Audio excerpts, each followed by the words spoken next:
তিন জায়গায় প্রয়োজনে মিথ্যা বলা যায়।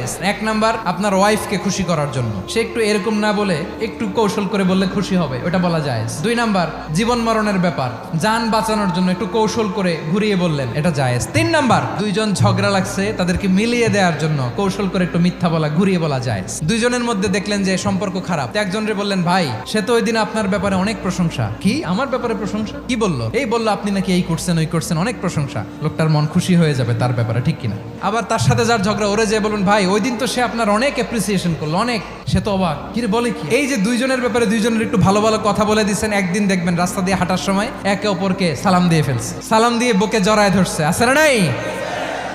আবার মিলমিশ হয়ে গেছে। কিন্তু আমাদের স্বভাব হইলো, দুই প্রতিবেশী যদি একসাথে বসে একসাথে হাঁটে, দূর থেকে দেখলে আমাদের জলে, আছে না নাই?